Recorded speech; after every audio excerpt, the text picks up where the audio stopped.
नमस्कार दोस्तों, स्वागत है आपका करंट अफेयर डीप डाइव में। आज की वीडियो में हम आज की महत्वपूर्ण करंट अफेयर्स जानेंगे जो यूपीएससी, एसएससी, आरआरबी और स्टेट पीसीएस परीक्षाओं के लिए बेहद महत्वपूर्ण है। जी बिल्कुल। और आज का हमारा मकसद सिर्फ खबरें पढ़ना नहीं है, मतलब हम इन टॉपिक्स के पीछे की पूरी कहानी समझेंगे। हाँ, क्योंकि एग्जाम्स में आजकल सीधे सवाल नहीं आते, आपको बैकग्राउंड पता होना चाहिए। राइट। हमें डेट्स, नाम और नंबर्स के साथ साथ उनके गहरे अर्थ भी समझने होंगे। जब हम ऐतिहासिक संघर्ष और आज की सरकारी नीतियों को जोड़कर देखते हैं तो वो लंबे समय तक याद रहते हैं। तो शुरुआत करते हैं आज की तारीख से, यानी 26 मार्च। 1971 का वो ऐतिहासिक दिन जब बांग्लादेश की स्वतंत्रता की घोषणा हुई थी। बिल्कुल, लेकिन इसके पीछे एक ऐसा मिलिट्री ऑपरेशन था जिसने पूरे दक्षिण एशिया का इतिहास ही बदल दिया। 25 और 26 मार्च की दरमियानी रात पाकिस्तानी सेना ने ऑपरेशन सर्चलाइट शुरू किया था। हाँ, ऑपरेशन सर्चलाइट। और ये कोई नॉर्मल मिलिट्री एक्शन नहीं था। ये पूर्वी पाकिस्तान में बंगाली राष्ट्रवाद को जड़ से खत्म करने का एक सुनियोजित प्रयास था। अगर हम उस समय की सिचुएशन देखें तो ये बिल्कुल एक प्रेशर कुकर की तरह लगता है। प्रेशर कुकर मतलब किस सेंस में? मेरा मतलब है, पाकिस्तानी सेना ने पूर्वी पाकिस्तान में लोगों की आवाज को, उनकी भाषा को जितना दबाने की कोशिश की, अंदर का दबाव उतना ही बढ़ता गया। ओहो हाँ, बहुत सही एनालॉजी है ये। और फिर अंततः ये एक ऐसे विस्फोट के रूप में सामने आया जिसे कोई भी सेना नहीं रोक सकती थी। बिल्कुल सही कहा आपने। और देखिए, एग्जाम्स के नजरिए से इसका जो अंतिम परिणाम था वो बहुत इंपॉर्टेंट है। आप 1971 के युद्ध की बात कर रही हैं? जी। 3 से 16 दिसंबर तक जो युद्ध चला, उसका अंत एक बहुत बड़े ऐतिहासिक फैक्ट के साथ हुआ। 16 दिसंबर को 93,000 पाकिस्तानी सैनिकों ने आत्मसमर्पण किया था। 93,000? बाप रे, ये तो बहुत बड़ा नंबर है। हाँ, और एग्जाम पॉइंट यही है कि द्वितीय विश्व युद्ध यानी वर्ल्ड वॉर 2 के बाद ये किसी भी सेना का सबसे बड़ा मिलिट्री सरेंडर था। अमेजिंग। खैर, एक राष्ट्र के संघर्ष से अब हम एक व्यक्तिगत स्वास्थ्य संघर्ष की ओर चलते हैं। आज 26 मार्च को पर्पल डे भी मनाया जाता है। राइट। पर्पल डे यानी एपिलेप्सी अवेयरनेस डे, मिर्गी के प्रति जागरूकता फैलाने का दिन। तो ये एपिलेप्सी एग्जैक्टली है क्या? देखिए, एपिलेप्सी एक न्यूरोलॉजिकल डिसऑर्डर है। आसान भाषा में कहूं तो मस्तिष्क के तंत्रिका तंत्र में अचानक से बिजली का अत्यधिक प्रवाह होने लगता है, जिससे व्यक्ति को दौरे पड़ते हैं। पर मुझे एक बात समझ नहीं आई, इसके लिए पर्पल रंग ही क्यों चुना गया? हाँ, ये बहुत दिलचस्प है। इसकी शुरुआत 2008 में कनाडा की एक युवा लड़की कैसिडी मिगिन ने की थी। पर्पल रंग, खासकर लेवेंडर का रंग, उस अकेलेपन का प्रतीक है जो मिर्गी के मरीज अक्सर महसूस करते हैं। ओहो, मतलब एक तरह का सिंबल है। बिल्कुल। और एक हैरान करने वाला आंकड़ा बताऊं? दुनिया भर में लगभग 5 करोड़ लोग इससे प्रभावित हैं और इनमें से 80% विकासशील देशों में हैं। 80%? विकासशील देशों में इतना ज्यादा क्यों? क्योंकि सबसे बड़ा कारण है अवेयरनेस की कमी और सामाजिक कलंक। लोग आज भी इसे अंधविश्वास से जोड़ते हैं, जबकि इसकी बहुत सस्ती और प्रभावी दवाएं मौजूद हैं। सही बात है, जागरूकता बहुत जरूरी है। चलिए, स्वास्थ्य से अब वापस देश की सुरक्षा पर आते हैं। आज असम राइफल्स का 191वां स्थापना दिवस भी है। जी, असम राइफल्स 24 मार्च 2026 को उनका 191st रेस डे मनाया गया। 1835 में इनकी स्थापना हुई थी। 1835? मतलब ये तो भारत का सबसे पुराना पैरामिलिट्री फोर्स हुआ। बिल्कुल। और इनका मेन काम है पूर्वोत्तर में आंतरिक सुरक्षा देखना और भारत म्यांमार बॉर्डर को सुरक्षित रखना। पर यह मेरे दिमाग में एक सवाल आ रहा है, अगर इनका काम इंटरनल सिक्योरिटी और बॉर्डर सुरक्षा है, तो इनका कंट्रोल दो अलग-अलग मंत्रालयों के पास क्यों है? हाँ, ये अक्सर स्टूडेंट्स को कंफ्यूज करता है। इसे हम डुअल कंट्रोल या दोहरा नियंत्रण कहते हैं। तो ये जमीन पर मैनेज कैसे होता है? देखिए, जो प्रशासनिक नियंत्रण है ना, जैसे बजट, सैलरी, पेंशन, ये सब मिनिस्ट्री ऑफ होम अफेयर्स यानी गृह मंत्रालय देखता है। अच्छा, और ऑपरेशंस? ऑपरेशंस पूरी तरह से मिनिस्ट्री ऑफ डिफेंस और इंडियन आर्मी के पास है। इसीलिए इन्हें sentinels of the north east भी कहा जाता है और इनका हेडक्वार्टर शिलोंग में है। मतलब एडमिनिस्ट्रेशन होम मिनिस्ट्री का और एक्शन डिफेंस मिनिस्ट्री का। क्लियर है।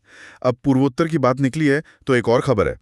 मध्य प्रदेश में बिम्स्टेक यूथ हेरिटेज प्रोग्राम 2026 शुरू हुआ है। राइट, बिम्स्टेक ये पूर्वोत्तर राज्यों और हमारे पड़ोसी देशों के बीच एक बहुत बड़ा कूटनीतिक पुल है। हाँ, और इस प्रोग्राम का फोकस कल्चरल हेरिटेज और सस्टेनेबल डेवलपमेंट पर है। वैसे बिम्स्टेक के बारे में कुछ स्टैटिक फैक्ट्स क्या होंगे? एग्जाम के लिए याद रखें, बिम्स्टेक 1997 में बना था। इसमें 7 देश हैं और इसका मुख्यालय ढाका में है। अरे वाह, ढाका मतलब जहां से हमने आज की चर्चा शुरू की थी। बिल्कुल, डॉट्स कनेक्ट हो रहे हैं ना? बिल्कुल हो रहे हैं। अच्छा, मध्य प्रदेश से अब चलते हैं उत्तर प्रदेश। युवाओं और विकास की बात हो रही है तो यूपी ने निवेश मित्र 3.0 लॉन्च किया है। हाँ, निवेश मित्र ये बेसिकली एक सिंगल विंडो क्लियरेंस सिस्टम है। मैं तो इसे एक सुपरमार्केट की तरह देखता हूँ। मतलब निवेशकों को अलग अलग विभागों के चक्कर नहीं काटने, सारे अप्रूवल एक ही काउंटर पर मिल जाएंगे। बहुत सही उदाहरण दिया आपने। और एग्जाम्स के लिए इम्पॉर्टेंट ये है कि ये ईज ऑफ डूइंग बिजनेस को सुधारने का कदम है। यूपी ने अपनी इकोनॉमी को $1 ट्रिलियन तक पहुंचाने का जो लक्ष्य रखा है, उसके लिए ये बहुत जरूरी है। सही बात है। और विकास के साथ साथ ग्लोबल एक्सपोजर भी तो चाहिए। नई दिल्ली में जो अंतर्राष्ट्रीय फिल्म महोत्सव हुआ, उसमें 47 देशों की 140 से ज्यादा फिल्में दिखाई गईं। और ये सिर्फ एंटरटेनमेंट नहीं है। इंटरनेशनल रिलेशंस में इसे कल्चरल डिप्लोमेसी या सॉफ्ट पावर कहा जाता है। हाँ, मतलब बिना कोई संधि साइन किए आप देशों के बीच अच्छे संबंध बना रहे हैं। बिल्कुल। कूटनीति से अगर हम ग्लोबल प्रॉब्लम्स की तरफ बढ़ें तो एक बहुत ही चिंताजनक रिपोर्ट आई है, वर्ल्ड एयर क्वालिटी रिपोर्ट 2025। हाँ, मैंने भी पढ़ा है इसके बारे में। IQ एयर ने इसे जारी किया है। 143 देशों और 9,000 से ज्यादा शहरों का डेटा है इसमें। हालात काफी खराब हैं। बहुत खराब है। इस रिपोर्ट के हिसाब से पाकिस्तान और बांग्लादेश टॉप 2 सबसे प्रदूषित देश हैं और भारत 6ठे स्थान पर है। छठा स्थान, बाप रे। और इसमें PM 2.5 कणों का बहुत जिक्र है। ये PM 2.5 इतने डेंजरस क्यों होते हैं? देखिए, PM का मतलब है पार्टिकुलेट मैटर और 2.5 उनके साइज को बताता है, यानी 2.5 माइक्रोमीटर। ये इतने बारीक होते हैं कि सीधा हमारे फेफड़ों और ब्लड स्ट्रीम में चले जाते हैं। ओहो, मतलब हमारा शरीर इन्हें रोक ही नहीं पाता? नहीं रोक पाता। और सबसे शॉकिंग बात यह है कि दुनिया के सिर्फ 14% शहर ही WHO के मानकों को पूरा करते हैं। भारत का स्तर तो WHO लिमिट से लगभग 10 गुना ज्यादा है। ये तो सच में डराने वाला आंकड़ा है। हमें हवा की क्वालिटी पर बहुत काम करना है। खैर, हवा से अब पानी की तरफ चलते हैं। महासागरों की सुरक्षा भी उतनी ही जरूरी है। और इसी सिलसिले में ऑस्ट्रेलिया एक्सरसाइज काकाडू 2026 की मेजबानी कर रहा है। ये नाम काफी यूनिक है, काकाडू। ये किस तरह का एक्सरसाइज है? ये एक द्विवार्षिक यानी हर 2 साल में होने वाला मल्टीलैटरल नेवल एक्सरसाइज है। इसका मेन फोकस नेवल इंटरऑपरेबिलिटी पर होता है। इंटरऑपरेबिलिटी मतलब संकट के समय अलग अलग देशों की नौसेनाएं एक साथ मिलकर कैसे काम करेंगे, राइट? बिल्कुल सही। और अगर आप इसे क्वाड के नजरिए से देखें, जिसमें भारत, अमेरिका, जापान और ऑस्ट्रेलिया शामिल हैं, तो मैरिटाइम कोऑपरेशन के लिए ये और भी अहम हो जाता है। इंटरनेशनल लेवल की इन बड़ी बड़ी बातों के बाद अब थोड़ा ग्राउंड लेवल पे आते हैं। बैंकिंग और इकोनॉमी से जुड़ी एक बहुत अच्छी खबर है। बैंक ऑफ बड़ौदा ने UPI ओवरड्राफ्ट फैसिलिटी शुरू की है। हाँ, और ये सुविधा खास तौर पर महिला स्वयं सहायता समूहों यानी SHG के लिए है। पर हम तो UPI रोज यूज करते हैं। ये ओवरड्राफ्ट वाला फीचर ग्रामीण महिलाओं के लिए गेम चेंजर कैसे है? देखिए, ओवरड्राफ्ट का मतलब है कि अगर खाते में पैसे नहीं भी हैं तो भी बैंक एक लिमिट तक पैसे निकालने की सुविधा देता है। पहले इसके लिए महिलाओं को बैंक जाना पड़ता था, कागजी कार्रवाई होती थी। तो क्या अब वो सीधे UPI से ऐसा कर सकती हैं? बिल्कुल, अब वे सीधे अपने स्मार्टफोन से QR कोड स्कैन करके इस क्रेडिट का यूज कर सकती हैं। ये डिजिटल क्रेडिट एक्सेस और विमेन एम्पावरमेंट का एक बहुत बड़ा कदम है। मतलब ये असली फाइनेंशियल इंक्लूजन है। और हाँ, एग्जाम पॉइंट ऑफ व्यू से UPI को कौन चलाता है? UPI को NPCI यानी national payments corporation of India operate करता है। राइट। और महिलाओं के अचीवमेंट्स की बात हो ही रही है तो स्पोर्ट्स में भी एक बड़ी खबर है। इंडियन ओपन स्क्वॉश 2026 के नतीजे आ गए हैं। जी, और इसमें भारतीय खिलाड़ियों का ही दबदबा रहा। विमेन सिंगल्स का खिताब अनाहत सिंह ने जीता है और मेन सिंगल्स में अभय सिंह ने बाजी मारी है। बहुत बढ़िया।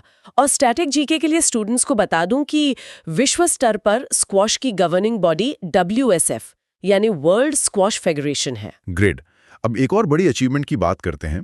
टाटा ग्रुप के चेयरमैन N चंद्रशेखरन को UK ने ऑनरेरी KBE सम्मान दिया है। हाँ, knight commander of the British Empire. तो क्या अब हम उन्हें सर चंद्रशेखरन बुलाएंगे? नहीं, यहाँ एक छोटा सा कैच है। क्या कैच है? क्योंकि ये एक मानद या ऑनररी सम्मान है और वो यूके के नागरिक नहीं है, इसलिए उनके नाम के आगे सर नहीं लगेगा। ओहो, ये तो बहुत ही इंटरेस्टिंग फैक्ट है। एग्जाम्स में फंसाने के लिए ऐसा सवाल आ सकता है। बिल्कुल। और सम्मान की ही बात करें तो एक और नाम चर्चा में है, कल्पना सोरेन। उन्हें BRICS women empowerment trailblazer सम्मान मिला है। ब्रिक्स का नाम इन दिनों काफी सुनने में आ रहा है। जी, क्योंकि 2024 में ब्रिक्स का विस्तार हुआ है। ओरिजिनल 5 देशों के अलावा अब इसमें नए सदस्य भी जुड़ गए हैं। इस बड़े मंच पर यह सम्मान मिलना विमेन एम्पावरमेंट के लिए एक बड़ी बात है। सही कहा। और विमेन एम्पावरमेंट से मुझे आज के इतिहास का एक और बहुत खास दिन याद आ रहा है। 26 मार्च 1973। लंदन स्टॉक एक्सचेंज वाला दिन, राइट? बिल्कुल। आज ही के दिन पहली बार महिलाओं को लंदन स्टॉक एक्सचेंज में ब्रोकर बनने की अनुमति मिली थी। वाओ, मतलब वित्तीय दुनिया में महिलाओं के सशक्तिकरण का ये कितना बड़ा ऐतिहासिक कदम था। और देखिए, आज हम बैंक ऑफ बड़ौदा की SHG पहल की बात कर रहे हैं। ये सफर कितना लंबा रहा है। हाँ, और एक और सफर है जो आज ही के दिन से जुड़ा है। 26 मार्च 1974, चिपको आंदोलन। जी। उत्तराखंड के रेनी गांव में गौरा देवी के नेतृत्व में महिलाओं ने पेड़ों को कटने से बचाने के लिए उन्हें गले लगा लिया था। ये पर्यावरण संरक्षण का एक ग्लोबल सिंबल बन गया। तो अगर हम आज के इस पूरे डीप ड्राइव को देखें तो एक बहुत ही गहरा विचार सामने आता है। वो क्या? देखिए, एक तरफ 1974 में महिलाओं ने पर्यावरण बचाने के लिए पेड़ों को गले लगाया था और आज वर्ल्ड एयर क्वालिटी रिपोर्ट बता रही है कि हम साफ हवा के लिए संघर्ष कर रहे हैं। सही बात है। हम सिंगल विंडो क्लियरेंस और डिजिटल इकोनॉमी में तो बहुत तेजी से आगे बढ़ रहे हैं, लेकिन क्या हमारी ये नीतियां हमारे पर्यावरण की कीमत पर आ रही हैं? ये बहुत ही प्रोवोकेटिव थॉट है। एक भावी अधिकारी के रूप में स्टूडेंट्स को इस पे जरूर विचार करना चाहिए कि विकास और पर्यावरण के बीच संतुलन कैसे बने। बिल्कुल। और एस्पिरेंट्स के लिए मेरी एक ही सलाह है, कंसिस्टेंसी सबसे जरूरी है। रोज 20 से 30 मिनट करंट अफेयर्स को दें, उसे रिवाइज करें और अपने खुद के शॉर्ट नोट्स जरूर बनाएं। ये बहुत काम की टिप है। यदि आपको ये वीडियो उपयोगी लगा हो तो कृपया इसे लाइक करें। ऐसे ही रोजाना करंट अफेयर्स और महत्वपूर्ण जानकारी पाने के लिए हमारे चैनल को सब्सक्राइब करना ना भूलें। इस वीडियो को अपने मित्रों और साथियों के साथ अवश्य साझा करें। हम आपसे अगले वीडियो में फिर मिलेंगे। धन्यवाद।